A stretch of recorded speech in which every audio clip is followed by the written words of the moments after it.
Chapter 4, in which it is shown that Tiggers don't climb trees.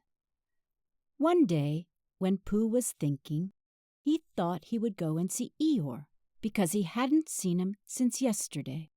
And as he walked through the heather, singing to himself, he suddenly remembered that he hadn't seen Owl since the day before yesterday. So he thought that he would just look in at the 100-acre wood on the way and see if Owl was at home. Well, he went on singing until he came to the part of the stream where the stepping stones were. And when he was in the middle of the third stone, he began to wonder how Kanga and Roo and Tigger were getting on, because they all lived together in a different part of the forest. And he thought, I haven't seen Roo for a long time, and if I don't see him today, it will be a still longer time. So he sat down on the stone in the middle of the stream and sang another verse of his song while he wondered what to do. The other verse of the song was like this. I could spend a happy morning seeing Roo. I could spend a happy morning being Pooh.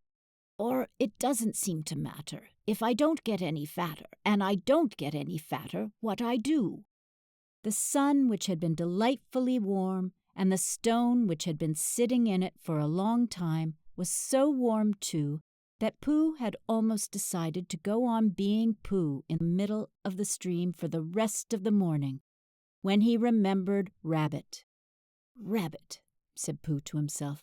I like talking to Rabbit. He talks about sensible things. He doesn't use long, difficult words like Owl. He uses short, easy words like, what about lunch? And help yourself, Pooh. I suppose, really, I ought to go and see Rabbit, which made him think of another verse. Oh, I like his way of talking, yes, I do. It's the nicest way of talking, just for two. And a help yourself with Rabbit, though it may become a habit, is a pleasant sort of habit for a Pooh. So when he had sung this, he got up off his stone, walked back across the stream, and set off for Rabbit's house. But he hadn't got far before he began to say to himself, yes, but suppose Rabbit is out. Or suppose I get stuck in his front door again, coming out, as I did once when his front door wasn't big enough. Because I know I'm not getting fatter, but his front door may be getting thinner. So wouldn't it be better if... And all the time he was saying things like this, he was going more and more westerly without thinking, until suddenly he found himself at his own front door again. And it was 11 o'clock, which was time for a little something. Half an hour later he was doing what he had always really meant to do. He was stumping off to Piglet's house. And as he walked, he wiped his mouth with the back of his paw and sang rather a fluffy song through the fur. It went like this. I could spend a happy morning seeing Piglet, and I couldn't spend a happy morning not seeing Piglet. And it doesn't seem to matter if I don't see Owl and Eeyore, or any of the others, and I'm not going to see Owl or Eeyore, or any of the others, or Christopher Robin. Written down like this, it doesn't seem a very good song, but coming through pale fawn fluff at about 11:30 on a very sunny morning, it seemed to Pooh to be one of the best songs he had ever sung, so he went on singing it. Piglet was busy digging a small hole in the ground outside his house. Hello, Piglet, said Pooh. Hello, Pooh, said Piglet, giving a jump of surprise. I knew it was you. So did I, said Pooh. What are you doing? I'm planting a haycorn, Pooh, so that it can grow up into an oak tree and have lots of haycorns just outside the front door instead of having to walk miles and miles. Do you see, Pooh? Supposing it doesn't, said Pooh. It will, because Christopher Robin says it will, so that's why I'm planting it. Well, said Pooh, if I plant a honeycomb outside my house, then it will grow up into a beehive. Piglet wasn't quite sure about this. Or a piece of a honeycomb, said Pooh, so as not to waste too much. only then I might only get a piece of a beehive, and it might be the wrong piece, where the bees were buzzing and not honeying. Bother. Piglet agreed that would be rather bothering. Besides, Pooh, it's a very difficult thing, planting, unless you know how to do it, he said, and he put the haycorn in the hole he had made and covered it up with earth and jumped on it. I do know, said Pooh, because Christopher Robin gave me a Master Shallum seed, and I planted it, and I'm going to have Master Shallums all over the front door. I thought they were called nasturtiums, said Piglet timidly as he went on jumping. No, said Pooh, not these. These are called Master Shallums. When Piglet had finished jumping, he wiped his paws on his front and said, What shall we do now? And Pooh said, Let's go and see Kanga and Roo and Tigger. And Piglet said, Yes, let's.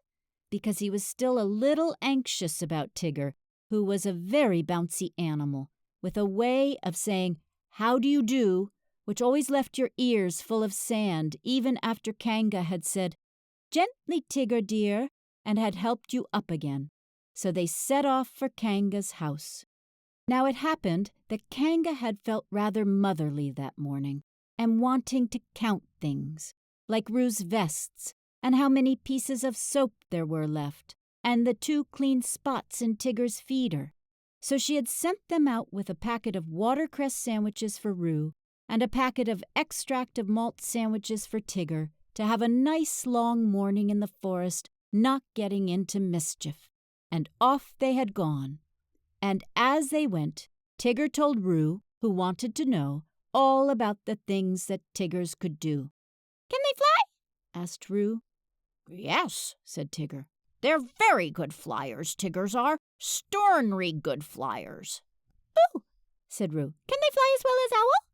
Yes, said Tigger. Only they don't want to. Why don't they want to? Well, they just don't like it somehow. Roo couldn't understand this because he thought it would be lovely to be able to fly, but Tigger said it was difficult to explain to anybody who wasn't a Tigger himself. Well, said Roo, can they jump as far as Kangas? Yes, said Tigger, when they want to. I love jumping, said Roo. Let's see who can jump farthest, you or me. Well, I can, said Tigger, but we mustn't stop now or we shall be late. Late for what? For whatever we want to be in time for, said Tigger, hurrying on. In a little while they came to the 6 pine trees. I can swim, said Roo. I fell into the river and I swimmed. Can Tigger swim? Oh, of course they can. Tiggers can do everything. Can they climb trees better than Pooh? asked Roo, stopping under the tallest pine tree and looking up at it. Climbing trees is what they do best, said Tigger. Much better than Pooh's. Could they climb this one? They're always climbing trees like that, said Tigger, up and down all day. Oh, Tigger, are they really? I'll show you, said Tigger bravely, and you can sit on my back and watch me. For of all the things which he had said Tiggers could do, the only one he felt really certain about suddenly was climbing trees. Oh, Tigger, oh, Tigger, oh, Tigger, squeaked Roo excitedly. So he sat on Tigger's back, and up they went. And for the first 10 feet, Tigger said happily to himself, Up we go. And for the next 10 feet, he said, I always said Tiggers could climb trees. And for the next 10 feet, he said, Not that it's easy, mind you. And for the next 10 feet, he said, Of course, there's the coming down, too. Backwards. And then he said, Which will be difficult, unless one fell, when it would be easy. And at the word easy, the branch he was standing on broke suddenly, and he just managed to clutch at the one above him as he felt himself going. And then slowly he got his chin over it, and then one back paw, and then the other, until at last he was sitting on it, breathing very quickly, and wishing that he had gone in for swimming instead. Roo climbed off and sat down next to him. Oh, Tigger, he said excitedly. Are we at the top? No, said Tigger. Are we going to the top? No, said Tigger. Oh, said Roo rather sadly, and then he went on hopefully. That was a lovely bit just now, when you pretended we were going to fall bump to the bottom and we didn't, Will you do that bit again?" "No," said Tigger. Roo was silent for a little while, and then he said, "Shall we eat our sandwiches, Tigger?" and Tigger said, "Yes. Where are they?" And Roo said, "At the bottom of the tree." and Tigger said, "I don't think we'd better eat them just yet." So they didn't. By and by, Pooh and Piglet came along. Pooh was telling Piglet in a singing voice that it didn't seem to matter if he didn't get any fatter, and he didn't think he was getting any fatter what he did. And Piglet was wondering how long it would be before his haycorn came up. "Look, Pooh," said Piglet suddenly. "there's something in one of the pine trees." "So there is," said Pooh, looking up wonderingly. "There's an animal." Piglet took Pooh's arm, in case Pooh was frightened. "Is it one of the fiercer animals?" he said, looking the other way. Pooh nodded. "It's a jaguar," he said. "What do jaguars do?" asked Piglet, hoping that they wouldn't. "They hide in the branches of trees and drop on you as you go underneath," said Pooh. "Christopher Robin told me." "Perhaps we better hadn't go underneath, Pooh, in case he dropped and hurt himself." "They don't hurt themselves," said Pooh. "They're such very good droppers." Piglet still felt that to be underneath a very good dropper would be a mistake, and he was just going to hurry back for something which he had forgotten when the jaguar called out to them. "Help! Help!" it called. "That's what jaguars always do," said Pooh, much interested. "They call help, help, and then when you look up, they drop on you." "I'm looking down!" cried Piglet loudly, so as the jaguar shouldn't do the wrong thing by accident. Something very excited next to the jaguar heard him and squeaked, "Pooh and Piglet! Pooh and Piglet!" All of a sudden, Piglet felt that it was a much nicer day than he had thought it was, all warm and sunny. "Pooh!" he cried. "I believe it's Tigger and Roo." "So it is," said Pooh. "I thought it was a jaguar and another jaguar." "Hello, Roo," called Piglet. "What are you doing?" "We can't get down, we can't get down," cried Roo. "Isn't it fun? Pooh, isn't it fun? Tigger and I are living in a tree like Owl, and we're going to stay here forever and ever. I can see Piglet's house. Piglet, I can see your house from here. Aren't we high? Is Owl's house as high up as this?" "How did you get there, Roo?" asked Piglet. "On Tigger's back. And Tiggers can't climb downwards because their tails get in the way, only upwards. And Tigger forgot about that when we started, and he's only just remembered. So we've got to stay here forever and ever, unless we go higher. What did you say, Tigger?" "Oh, Tigger says if we go higher, we shan't be able to see Piglet's house so well, so we're going to stop here." "Piglet," said Pooh solemnly when he had heard all this, "what shall we do?" And he began to eat Tigger's sandwiches. "Are they stuck?" asked Piglet anxiously. Pooh nodded. "Couldn't you climb up to them?" "I might, Piglet, and I might bring Roo down on my back, but I couldn't bring Tigger down. So we must think of something else." And in a thoughtful way he began to eat Roo's sandwiches too. Whether he would have thought of anything before he had finished the last sandwich, I don't know. But he had just got to the last but one when there was a crackling in the bracken, and Christopher Robin and Eeyore came strolling along together. "I shouldn't be surprised if it hailed a good deal tomorrow," Eeyore was saying. "Blizzards and what not. Being fine today doesn't mean anything.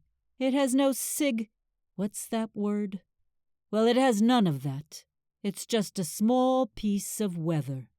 "There's Pooh," said Christopher Robin, who didn't much mind what it did tomorrow as long as he was out in it. "Hello, Pooh." "It's Christopher Robin," said Piglet. "He'll know what to do." They hurried up to him. "Oh, Christopher Robin," began Pooh. "And Eeyore," said Eeyore. "Tigger and Roo are right up the 6 pine trees, and they can't get down, and—" "And I was just saying," put in Piglet, "that if only Christopher Robin—" "And Eeyore." "If only you were here, then we could think of something to do." Christopher Robin looked up at Tigger and Roo and tried to think of something. "I thought," said Piglet earnestly, "that if Eeyore stood at the bottom of the tree, and if Pooh stood on Eeyore's back, and if I stood on Pooh's shoulders—" "And if Eeyore's back snapped suddenly, then we could all laugh. Ha, ha! Amusing in a quiet way," said Eeyore, but not really helpful. Well, said Piglet meekly, I thought.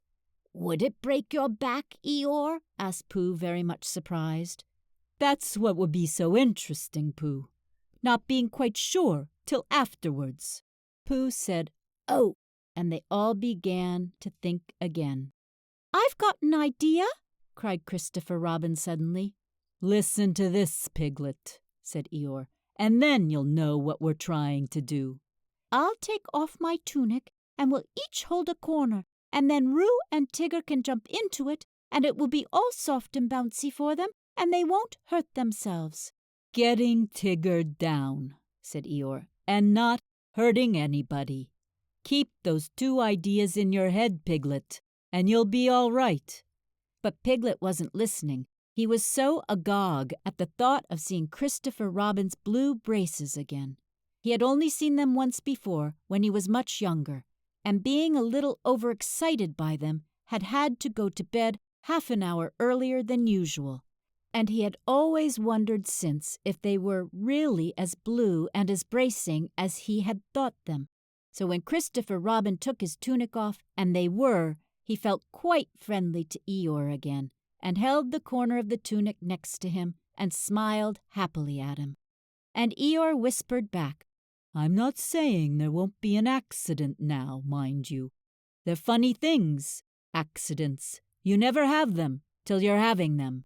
When Roo understood what he had to do, he was wildly excited, and cried out, Tigger, Tigger, we're going to jump! Look at me jumping, Tigger! Like flying, my jumping will be! Can Tiggers do it? And he squeaked out, I'm coming, Christopher Robin! And he jumped straight into the middle of the tunic. And he was going so fast that he bounced up again almost as high as where he was before, and went on bouncing and saying, "Ooh!" for quite a long time. And then at last he stopped and said, Oh, lovely! And they put him on the ground. Come on, Tigger, he called out. It's easy. But Tigger was holding on to the branch and saying to himself, It's all very well for jumping animals like kangas, but it's quite different for swimming animals like Tiggers. And he thought of himself floating on his back down a river or striking out from one island to another, and he felt that that was really the life for a Tigger. Come along, called Christopher Robin. You'll be all right. Just wait a moment, said Tigger nervously. Small piece of bark in my eye. And he moved slowly along his branch. Come on, it's easy, squeaked Roo. And suddenly Tigger found how easy it was. Ow! he shouted as the tree flew past him. Look out! cried Christopher Robin to the others.